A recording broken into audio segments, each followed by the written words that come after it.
اسی ایک سمندر بے کنار کو میں مائک ان کی حضور پیش کروں گا. آپ اپنے دل کے کانوں سے اور اپنے سینے کی چادر سے ان موتیوں کو سمیٹنے کے لیے تیار رہیے. نعرہ تکبیر، نعرہ رسالت، نعرہ حیدری، نعرہ تحقیق، نعرہ غوثیہ، نعرہ غوثیہ، نعرہ سلطانیہ، نعرہ سعیدیہ. وسلام علی عباده الذین اصطفى. اما بعد فاعوذ باللہ من الشیطان الرجیم. بسم اللہ الرحمن الرحیم. یا ایہا النبی انا ارسلناک شاہدا ومبشرا ونذیرا وداعیا الی اللہ بإذنہ وسراجا منیرا. صدق اللہ مولانا العلی العظیم وصدق رسولہ النبی الامین ونحن علی ذلک لمن الشاہدین والشاکرین والحمد للہ رب العالمین.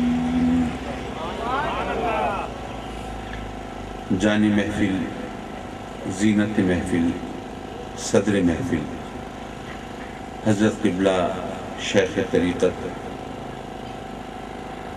سلطان فیاض الحسن صاحب قادری دامت برکاتہ العالیہ اور سٹیج پر تشریف فرما ذی وقار، ذی احتشام علماء کرام، حفاظ کرام، مہمانان گرامی اور حاضرین محفل. میں سب سے پہلے تو آج کی اس محفل کے میزبان محترم حافظ قاری اعجاز احمد سعیدی کو اس خوبصورت محفل کے انعقاد اور اس مدرسے کے قائم کرنے پر خراج تحسین پیش کرتا ہوں. اللہ تعالیٰ اپنے کرم سے ان کی خدمت کو برابر فرمائے، اس ادارے کو ترقی سے ہمکنار فرمائے، جلد تعمیری مراحل سے گزار کر مکمل فرمائے اور اس علاقے کے لیے اپنی رحمت کا نشان بنائے اور اس کے ذریعے یہاں درود و سلام کے زمزمے بہتے رہیں، عقیدے کی اصلاح ہوتی رہے، عشق رسول کی شمع جلتی رہے اور عظمت رسالت کے پھریرے لہراتے رہیں. حضرات مکرم، مجھے بتایا گیا کہ آج کی اس خوبصورت محفل کا عنوان تحفظ ناموس رسالت کے حوالے سے ہے. میں سوچ رہا تھا ہم کون ہیں اور ہماری اوقات کیا ہے کہ ہم آقا کریم کی عظمت کا تحفظ کر سکیں.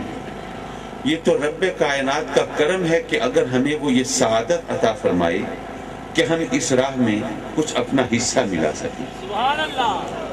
ورنہ ہمارا ایمان اور یقین ہے کہ عزت اور عظمت دیتا تو وہ ہے، لیکن دیتا اپنے محبوب کے صدقے میں. عزت اس کے ہاتھ میں ہے، ذلت اس کے ہاتھ میں ہے. جس کو چاہے عزت دے، جس کو چاہے ذلت دے، یہ اسی کی قدرت، یہ اسی کا اختیار. لیکن وہ عزت دیتا ہے اپنے محبوب کی نسبت کے صدقے. یہ صرف زور بیان نہیں ہے، جوش خطابت نہیں ہے، یہ وہ حقیقت ہے جو قرآن و حدیث سے بخوبی واضح ہے. آپ دیکھیے قرآن مجید میں رب کائنات ارشاد فرماتا ہے کنتم خیر امہ، تم سب سے بہتر امت ہو. رب کائنات نے یہ نہیں فرمایا کہ تم نمازی بڑے اچھے ہو، بڑے خشوع و خضوع سے نمازیں پڑھتے ہو، بڑی پرشکو مساجد تعمیر کرتے ہو اور تمہارا یہ نماز میں شغف، یہ دیدنی ہوتا ہے. اس نے یہ بھی نہیں فرمایا کہ تم روزے دار بہت اچھے ہو، سحری اور افطاری کا بڑا اہتمام کرتے ہو، زبان پر کانٹے کھڑے ہوں اور گرمیوں کے طویل روزے ہوں لیکن روزہ چھوڑتے نہیں ہو، روزہ پورے کرتے ہو اور اپنے چھوٹے چھوٹے بچوں سے بھی روزہ رکھواتے ہو. اس نے یہ بھی نہیں فرمایا کہ تم حاجی بڑے اچھے ہو، تم عالی شان محلات میں رہنے کے عادی، تم محل چھوڑ کے خیموں کا شہر آباد کرتے ہو، تم شاندار لباس پہننے کے عادی، شاندار لباس چھوڑ کر 2 چادریں کفن کی صورت میں لپیٹ لیتے ہو، تم تاج و تخت کے وارث لیکن تاج چھوڑ کے ننگے سر ننگے پاؤں نکل کھڑے ہوتے ہو، تمہاری عقل و فہم اور شعور و فراست کا چرچا ہو لیکن تم دیوانگی کا لبادہ اوڑھ لیتے ہو اور گلی کوچوں میں لبیک اللہم لبیک کی صدائیں لگاتے پھرتے ہو۔ اس نے یہ بھی نہیں فرمایا، اس نے یہ بھی نہیں فرمایا کہ تم مجاہد بہت اچھے ہو، تم جہاد کی راہ میں اپنا سر پیش کر دیتے ہو، بیوی بچوں کو قربان کر دیتے ہو، گھر بار کو نظر کر دیتے ہو۔ اس نے یہ بھی نہیں فرمایا، اس نے فرمایا تو کیا فرمایا؟ تم کنتم خیر امہ، تم امت سب سے بہتر ہو۔ امت تو نبی کی ہوتی ہے نا، تم سب سے بہتر اس لیے ہو کہ میرے محبوب کی امت میں ہو۔ اسی طرح قرآن مجید میں رب کائنات نے ارشاد فرمایا، یا نساء النبی لستن کاحد من النساء، اے میرے محبوب کی پاک بیوی ہو، دنیا کی کوئی عورت تمہاری ہمسر نہیں ہو سکتی، تم دنیا کی تمام عورتوں سے افضل و برتر ہو۔